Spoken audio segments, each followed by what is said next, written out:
Bueno, en muchos momentos de nuestra vida cristiana, ya sea cuando tal vez éramos más jóvenes, pudimos batallar con una pregunta. ¿Será que soy salvo verdaderamente? ¿Será que mi conversión es genuina? ¿Cómo puedo saber si en verdad soy creyente o no? ¿Será que es necesario volver a tomar esa decisión afirmándome en el Señor? Y Juan, el escritor de esta carta, con un carácter pastoral, con un carácter de guía, de consejo, escribe a los creyentes que son un grupo de hermanos que están siendo influenciados por filosofías, por ciertas doctrinas, al parecer hasta llegar a un punto en el que ellos estaban dudando si eran salvos o no. Esas filosofías les estaban afectando la manera en que estaban percibiendo muchas cosas. Por eso también dice esta carta en el capítulo 5 versículo 13, dice, estas cosas os he escrito a vosotros que creéis en el nombre del Hijo de Dios, para que sepáis que tenéis vida eterna y para que creáis en el nombre del Hijo de Dios. Entonces, parte de su propósito era afirmarlos en que ellos supieran y conocieran que también cuáles son las características o cualidades también de un creyente, de un hijo de Dios.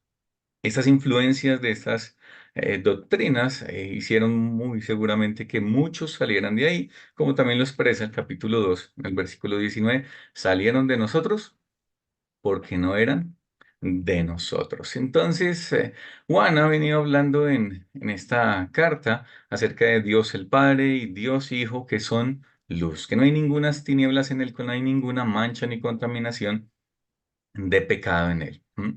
Y tenemos la bendición, después de tomar una decisión por Cristo, de tener comunión con él, gracias a que Cristo ha muerto por nuestros pecados y ha pagado por ellos. Y la justicia de Dios es satisfecha en Cristo Jesús. Entonces podemos tener la bendición de la comunión con Dios.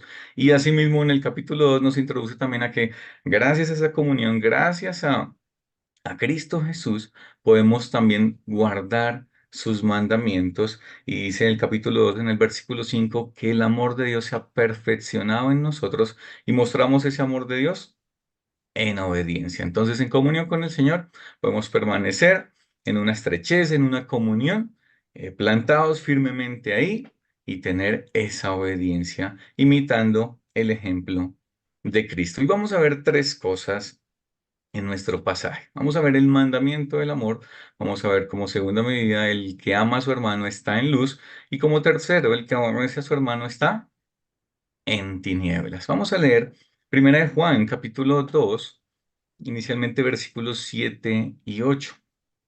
Dice así la palabra. Hermanos, no os escribo un mandamiento nuevo, sino el mandamiento antiguo que habéis tenido desde el principio. Este mandamiento antiguo es la palabra que habéis oído desde el principio. Sin embargo, os escribo un mandamiento nuevo que es verdadero en él y en vosotros, porque las tinieblas van pasando y la luz verdadera ya alumbra. Juan empieza a hablar acerca de un mandamiento. No nos dice inmediatamente ni cuál es ni en qué consiste, pero la idea central de estos primeros capítulos nos habla de Dios es luz, pero también presentarnos un mandamiento de Dios es amor. Inicialmente en las enseñanzas nos muestra de que ese amor hacia Dios es manifestado en guardar, en obedecer su palabra. Y el versículo 7 en adelante nos va a llevar también a que ese amor se muestra también para con el prójimo. Y eso nos lleva como a un eco de lo que también es la ley. Amarás al Señor tu Dios con todo tu corazón y a nuestro prójimo como a nosotros mismos. Él nos habla de que ese mandamiento no es nuevo, como algo que sea una novedad, sino que nos lleva a algo que es antiguo en tiempo y que lo tienen desde el principio. Algunos comentaristas hablan de que ese principio es que ellos escucharon eso desde el inicio de sus vidas cristianas. Otros afirman que es también desde el principio en el sentido de que fue manifestado en el Antiguo Testamento. Levítico capítulo 19, versículo 18, dice así la palabra, dice, no te vengarás ni guardarás rencor a los hijos de tu pueblo, sino amarás a tu prójimo como a ti mismo. Y ya tenemos el amor para con otras personas, dice yo, Jehová. Como también los primeros creyentes fueron enseñados por esa primera generación, los apóstoles enseñaron a esa siguiente generación acerca de lo que dijo Jesús, de los mandatos de Jesús, y dentro de eso está el amor que Jesús también mostró para con sus apóstoles, para con las multitudes, para con su pueblo, y que ese es un amor también que ellos debían temer, ellos debían tener.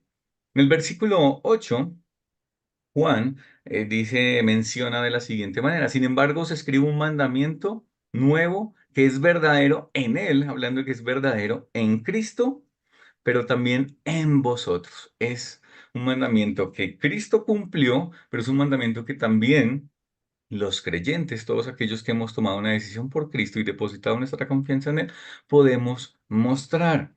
Juan capítulo 13, versículo 34. Juan escribió eso y tiene muchas referencias del Evangelio también en esta primera carta. Dice: un mandamiento nuevo os doy, que os améis unos a otros como yo os he amado. Ahí también tenemos a Cristo hablando, poniendo un mandamiento como nuevo, nuevo. Nuevo, que es una manifestación visible de ese amor, y eso nos habla de una manera tangible con su ejemplo, pero también es algo que se ha de manifestar en cada uno de los creyentes.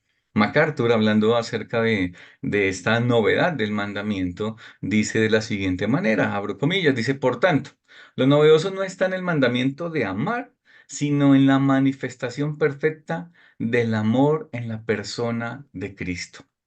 Esta es una de las muchas maneras en que el Hijo encarnado de Dios reveló la naturaleza de Dios en una plenitud nunca antes manifestada. El ejemplo de Jesús en muestra de amor se hace tangible en todas las cosas que Jesús hizo, desde sus milagros, desde las conversaciones que tuvo. Tenemos milagros que son sorprendentes, como el leproso, que él no toca. Tenemos milagros o conversaciones también con Nicodemo, conversaciones con la samaritana, y todas estas son muestras y evidencias del amor de Dios mostrado a través de la persona de Jesús. Entonces, lo que tenemos aquí es que Jesús cumplió un mandamiento, en que Jesús da un mandamiento, que le amemos unos a otros como también Él nos ha amado. Pero notemos que el versículo 8 nos dice que este mandamiento es verdadero en Él y en vosotros. Y si seguimos leyendo Juan 13, versículo 35, nos dice: en esto conocerán todos que sois mis discípulos, si tuviereis amor los unos para con nosotros. Una de las evidencias que tenemos de la genuinidad de nuestra fe es el amor entre los hermanos. Eso lo expresó Jesús. Nos da su ejemplo, pero también nos manda y nos motiva a amarnos entre nosotros, y que eso será una evidencia, una carta de presentación para el mundo que no conoce al Señor, que puedan identificarnos y decir: mira cómo se aman, ellos son cristianos. ¿Mm? Jesús nos mostró de maneras únicas ese amor. Y dice el capítulo 2 en el versículo 6, que debemos, el que dice que permanece en él, debe andar como él anduvo, imitando su ejemplo por causa de Cristo Jesús, por causa de esa comunión y esa estrechez con él, es que podemos mostrar amor. ¿Gracias a qué? A esa luz verdadera que tenemos en Cristo Jesús, y somos sus hijos, imitamos el ejemplo de Cristo, y esa luz disipa las tinieblas. Para preguntarnos nosotros también aquí, ¿somos caracterizados por una expresión genuina de amor para con tus hermanos en tu iglesia local? Es evidenciable para los incrédulos, para los que no conocen al Señor, que seguimos a Jesús, que imitamos su ejemplo de amor. ¿Cómo evidenciamos ese amor entre nosotros? Sería la pregunta a contestar. Y eso lo vamos a ver y a determinar también a la luz de la palabra. Sigo leyendo aquí y voy a saltar al versículo 10. Dice así la palabra. Estamos en 1 Juan, capítulo 2, versículo 10. Dice: el que ama a su hermano permanece en la luz, y en él no hay tropiezo. Como les venía diciendo, en la medida en que nosotros tenemos comunión con el Señor, tenemos esa estrechez, estamos andando en luz y manifestamos, evidenciamos nuestra fe a través de imitar a Cristo y en una muestra de amor a nuestros hermanos. ¿Cómo sabemos que ese es el mismo amor que Dios ha puesto en nosotros, el cual se aperfecciona en nosotros y que lo evidenciamos en la manera en que nosotros amamos a nuestros hermanos? Es un amor que se entrega, es un amor que se basa sobre el amor de Dios puesto en nuestros corazones, que dice Juan que se ha perfeccionado en nosotros y eso es gracias a la obra del Santo Espíritu que mora en los creyentes. Es un amor que no es simplemente de labios, no es una manifestación verbal de, ay hermano, yo te amo mucho. No, sino es un amor que Juan mismo lo dice, es de hecho y en verdad. Muchos podemos decir muchas cosas. Es más, al parecer en estos tiempos había personas que decían, yo soy creyente, yo ando en la luz, pero su evidencia no era que estaban amando a los hermanos y con su fruto no estaban mostrando que verdaderamente eran hijos de Dios, sino estaban viviendo de una manera contraria y opuesta a lo que Jesús mostró. Por eso es necesario examinar a la luz de la Biblia y las manifestaciones genuinas de un amor verdadero, un amor que piensa en otros, ese mismo amor que Dios nos mostró a través de Cristo y que nos mostró en Cristo Jesús. Y primera de Juan, capítulo 3, versículo 17, dice así la palabra. Pero el que tiene bienes de este mundo y ve a su hermano tener necesidad y cierra contra él su corazón, dice, ¿cómo mora el amor de Dios en él? Una de las maneras en que nos muestra el mismo apóstol Juan cómo podemos mostrar amor para con nuestros hermanos es teniendo compasión por los hermanos en necesidad. Pero no una compasión en que, ah, sí, uy, pobrecito hermano. No, sino una compasión en que ayudo. Tengo la posibilidad de ayudar a mi hermano. No simplemente siento la compasión, sino muestro misericordia y suplo esa necesidad. El amor que debemos tener para con nuestros hermanos es un amor que, como dijo el apóstol Pablo, no mirando cada uno por lo suyo propio, sino cada cual también por lo de los otros. Es un amor que nos lleva a pensar en otros. Es un amor que piensa las necesidades también de nuestros hermanos. ¿Cuándo fue la última vez que de pronto ayudaste a suplir la necesidad de tu hermano? ¿Cuándo fue la última vez que viste una necesidad sentida y el Espíritu nos inquietaba a dar, a ayudar? ¿Cuál es nuestra reacción frente a eso? ¿Será que nos frenamos y decimos, no, pero es que es mi dinero y va a hacer otras cosas? ¿O nos dejamos guiar por el Espíritu y hacemos nuestra ofrenda a nuestro hermano o le suplimos esa necesidad y esa carencia que está teniendo tal vez un hermano o una familia en nuestra iglesia local? Una manera de mostrar el amor para con nuestros hermanos es supliendo necesidades, compartiendo de la provisión del Señor. Otra manera que también nos habla la misma palabra de mostrar amor para con nuestros hermanos es Colosenses capítulo 3 versículos 13 y 14. Colosenses capítulo 3 versículo 13 y 14. Dice, soportándoos unos a otros y perdonando unos a otros. Si alguno tuviere queja contra otro, dice, de la manera en que Cristo os perdonó, así también hacedlo vosotros. Y sobre todas estas cosas, vestidos, y ahí tenemos, de amor, que es el vínculo perfecto. Y ese pasaje nos expresa muchas maneras en que nosotros podemos mostrar amor para con nuestros hermanos. La paciencia que tengamos entre nosotros. Sé que hay hermanos que tal vez son más débiles en la fe, tal vez más inmaduros.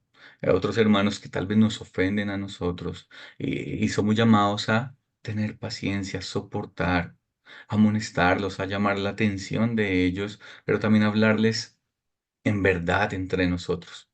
Somos conscientes también de que nosotros heriremos también a otros hermanos, de que la paciencia que debemos tenernos mutuamente es una muestra de amor, pero también de que yo heriré, ofenderé y pecaré contra otros hermanos. Pero también ese pasaje nos anima a que esa muestra de amor también es perdonándoos unos a otros. En el capítulo 2 de Primera de Juan, nos presenta a Jesús como nuestro abogado. Sabemos que ofenderemos a nuestros hermanos, sabemos que pecaremos contra nuestros hermanos, pero también tenemos un abogado al cual podemos acudir, que está ahí para ayudarnos, que está ahí para, cuando nosotros confesamos nuestros pecados, cuando mostramos nuestras debilidades, Él está ahí también. El andar en luz, el andar en comunión con el Señor, se evidencia en que tenemos una buena comunión con nuestros hermanos. Sin embargo, habrá momentos en que tenemos que confesar nuestros pecados.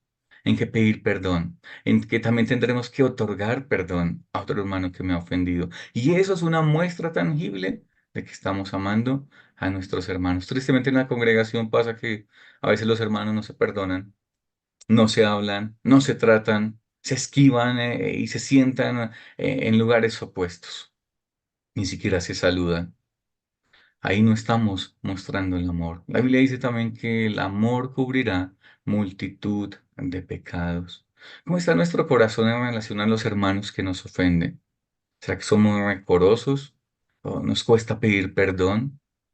Mostramos amor en la medida en que nosotros saldamos, solucionamos nuestros asuntos, cuando confesamos nuestros pecados y ayudamos en el crecimiento de nuestros hermanos.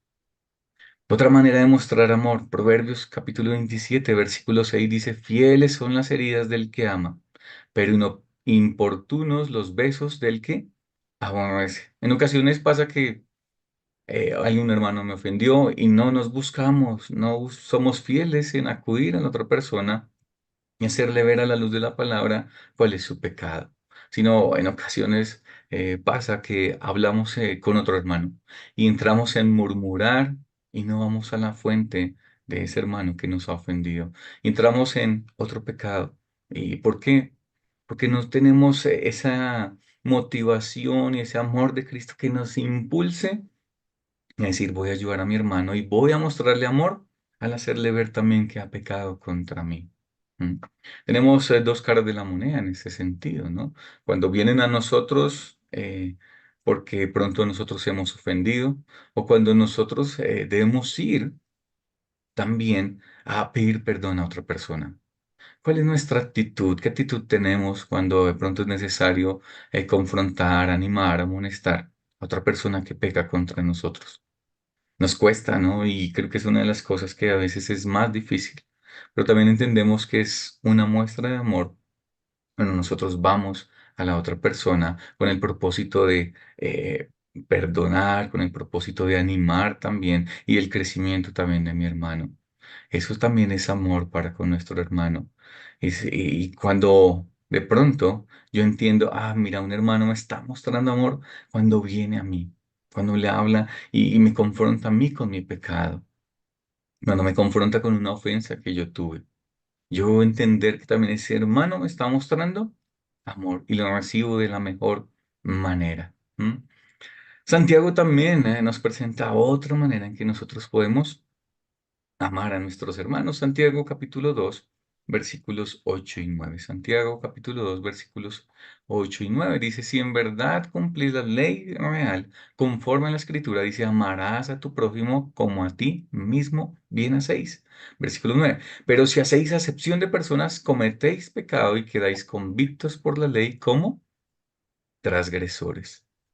Vamos a ver que en una iglesia saludable hay diversidad de tipos de personas, ¿no? Es de diferencia de edades, tenemos personas adultas, personas mayores, personas jóvenes y también niños. Pero también en esa iglesia saludable también tenemos personas de diversidad de estrato social. Y Santiago nos habla un poco acerca de la acepción de personas, ¿sí? Decir, ah, venga, con esta persona tengo mayor afinidad o tal vez un compañerismo más adecuado porque tiene mayor adquisición económica, una mejor posición social. Pero con este hermano que es pobre, que tal vez vive en un sector deprimido de la ciudad, tal vez lo hacemos a un lado. Y eso no es mostrar amor, como lo dice aquí también Santiago, que nuestro corazón no debe ser parcial, no debe ser alguien que se enfoque simplemente en las personas que tienen mucho dinero y con el pobre lo hacemos a un lado. Tal vez decimos, ay, sí, voy a comenzar un estudio bíblico, un discipulado con esta persona tal vez pueda remunerarme o que tal vez pueda recibir algún beneficio y menospreciamos tal vez a esa persona o a ese hermano que tal vez no tenga un muy buen atuendo, que tal vez no tenga muchas comodidades, hablando económicamente. ¿M? Eso es todo lo opuesto a lo que Dios quiere de nosotros como sus hijos. Dios quiere que amemos a nuestros hermanos así como Cristo amó también y mostró ese amor y lo evidenció para con sus discípulos, para con la humanidad también. Podemos enumerar muchas más maneras tangibles de demostrar el amor de Dios para con nuestros hermanos, pero vamos a avanzar hacia el tercer punto. Tercer punto, dice el que aborrece a su hermano. Primera de Juan, capítulo 2, versículo 9, dice el que dice que está en la luz y aborrece a su hermano está todavía en tinieblas. Y aquí tenemos una realidad. Y es todo aquel que aborrece a su hermano. ¿Qué es aborrecer? Es odiar, tener sentimientos maliciosos, injustificables hacia otra persona. Es todo lo opuesto a ese amor también. ¿Mm? Dios es luz, Dios es amor. Y si andamos en comunión con Él, pues mostramos esa luz y mostramos ese amor. Así que enfáticamente el texto dice que está en tinieblas. Una persona que manifiesta verbalmente, y nota que el versículo dice, el versículo 9 dice, el que dice, es una persona que verbalmente dice, no, yo soy creyente, yo estoy en la luz, pero con sus hechos que está mostrando todo lo opuesto a lo que es imitar el ejemplo de Cristo en amor. Está en tinieblas, está en oscuridad, está en pecado y no tiene comunión con el Padre, por lo tanto es una persona que no ha profesado fe en Cristo. No es un hijo de Dios. Estimosamente el versículo 9 dice, es a ese que dice. Y muchas personas pueden hacer una falsa profesión en este texto bíblico y los destinatarios, muchos manifestaban ser creyentes. Muchos evidenciaban con sus labios decir, yo soy creyente, yo ando en luz. Pero también ese es el propósito de Juan al escribirles esto. Que ellos pudieran afirmarse en, cómo identificar que yo soy hijo de Dios, pero también cómo identificar a esos falsos profesantes que manifiestan ser hijos de Dios, pero que están lejos de la fe también. ¿Mm? Seguimos leyendo aquí también el versículo 11. Versículo 11 dice, pero el que aborrece a su hermano está en tinieblas y anda en tinieblas y no sabe a dónde va porque las tinieblas le han cegado los ojos.